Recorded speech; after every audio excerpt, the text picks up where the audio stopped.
6 январга карата күндүн маанилүү жаңылыктары саламатсыздарбы? Баткен үйдүн короосунда снаряд жарылып, аял менен кызы жаракат алды. 5 январда Баткен облусунун Лелек районуна караштуу Арка 2 айылындагы үйлөрдүн биринде снаряд жарылды. Бул тууралуу УКМКнын чек ара кызматы билдирди. Болжолдуу маалыматтарга ылайык, үйдүн кожойкеси снарядды короосуна жыйнап жатып, үйүлгөн эски темирлердин арасынан таап алган. Жарылуудан улам аял менен анын жакын жерде турган 12 жаштагы кызы жаракат алып, ооруканага жеткирилди. Учурда алардын абалы туруктуу деп бааланууда. Чек ара кызматынан жарылуу болоору менен инженерлер аймакты курчоого алганын билдиришти. Ошондой эле ал жерде укук коргоо кызматкерлери да иштеп жатышат. Алар кырсыктын жагдайларын аныктоо менен алектенүүдө. Ошол эле күнү Кыргызстан менен Тажикстандын укук коргоо органдарынын өкүлдөрү жолугуп, тажик тарапка окуя жөнүндө маалымат берилди деп кошумчалашты мекемеден. Чек ара кызматынын маалыматына ылайык, жабырлануучулардын үйү 2022-жылдагы аткылоолор учурунда өрттөнүп кеткен.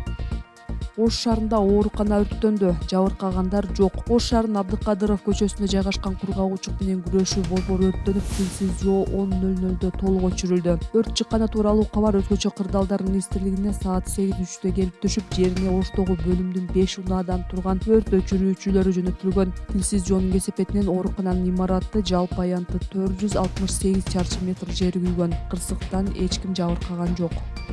Бишкек унаалар жана от менен жылытылган үйлөр ыштын негизги себептеринин бири. Бул тууралуу жаратылыш министрлиги билдирди. Алардын маалыматына ылайык, ыштын 29% көмүр менен жылытылган үйлөр жана желим менен кездемелер калдыктарын өрттөө, дагы 27% унаадан чыккан түтүн түзөт. Министрлер майрам күндөрү тургундар шаардан чыгып кетип, унаалардын азайганынан улам калаадагы аба тазара түшкөнүн белгилеп, атайын видео жарыялады. Бул борбор калаада абанын булганышын азайтуу үчүн системалуу чараларды киргизүү керектигин көрсөтүүдө. Анын ичинде транспорт агымын жөнгө салуу, экологиялык жактан таза отунга өтүү, көмүр менен жылытуу маселесин чечүү жана башка булгануу булактарын жоюу дешти мекемеден. Соңку жылдары Бишкек дүйнөдөгү абасы эң булганган шаарлардын рейтингинен түшпөй келет. Ал эми былтыр Бишкекте дээрлик 420 000 унаа катталган. Күнүгө шаарга кирип чыккан унааларды эске алганда жалпы саны 600 000ден ашат. Бул 350 000 унаага эсептелген борбор калаадагы жолдор үчүн 2 эсе көптүк кылат.